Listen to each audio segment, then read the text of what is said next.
60,000-1,000 रुपये असतात त्या शहरामध्ये राहायला आणि ते वगैरे वगैरे हे सगळे जे आहेत हे सगळं आता सर्व स्तरावर एकाच पातळीवर आणण्यात आलेले आहेत. बरं, आणखी रस्ते असतील, पाणी असतील, पाणी, वीज, दवाखाने, शाळा हे तर सगळ्यांसाठीच असतात ना.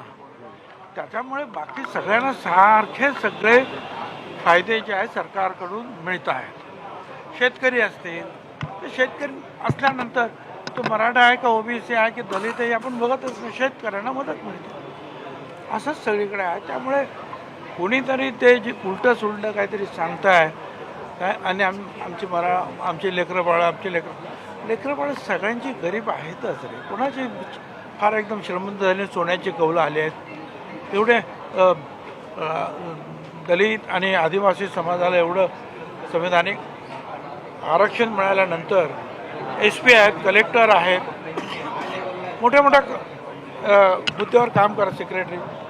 पण आजही गरीब त्यांच्या समाजातले लोक हे झोपडपट्टीत आपण सगळे तेच राहत आहेत. कुठे गरिबी दूर झाली आहे? पण गरिबी श्रीमंतीचा प्रश्न असला गरिबीसाठी जे आहे गरिबी सोडवण्याचे जे आहेत हा जो प्रश्न जो आहे हा केंद्र आणि राज्य सरकार दोघे मिळून ते काम करतात. राजकीय फटका तुम्हाला बसताना दिसतोय. ओबीसी नेत्यांचा पराभव होतोय.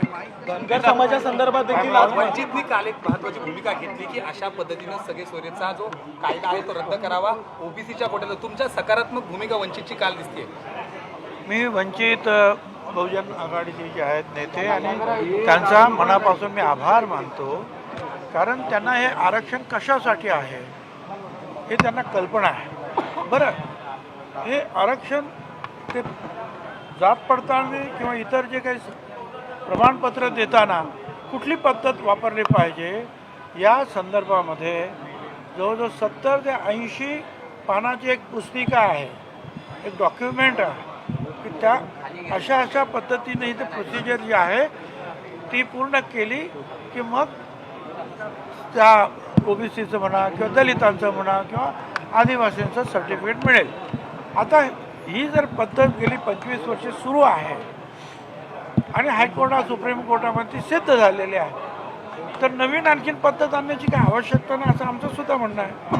तेच म्हणणं जे आहे वंचित बहुजन आघाडीच्या नेत्यांनी मांडलं. शिरसाट यांचं म्हणणं आहे की संजय शिरसाट यांचं मत आहे की वंचितला जर महाविकास आघाडी घेत नाही तर महायुतीने घ्यायला हवं आहे सोबत. खरं आहे. राजकीय याच्यावर मी काय बोलणार नाही. ते आता ते बघतील काय. ते नेते आमचे महायुतीचे शीर्षस्थ नेते, महाविकास आघाडीचे शीर्षस्थ नेते ते त्याच्यावर या सगळ्या वादाचा फटका निवडणुकांमध्ये बसताना दिसतोय. मराठा विरुद्ध ओबीसी वादामुळे महायुतीच्या नेत्यांचा पराभव होतोय. त्याचं काय सांगता? मराठा विरुद्ध ओबीसी वादामुळे महायुतीला फटका बसताना दिसतोय. मतांचं ध्रुवीकरण होतंय. याची तुमची काय स्ट्रॅटेजी असणार आहे पुढच्या निवडणुकीमध्ये? धनगर समाज देखील तेवढाच आक्रमक आहे. धनगर समाजासंदर्भात देखील आज महत्त्वाची बैठक आहे. बरोबर आहे ना. असं आहे. आता आम्हाला सुद्धा असं वाटायला लागलं की आमचं सगळं ओबीसीचं आरक्षण संपणार आहे. बॅकडोरने कुणबी सर्टिफिकेट घेऊन आणि अशा रीतीनं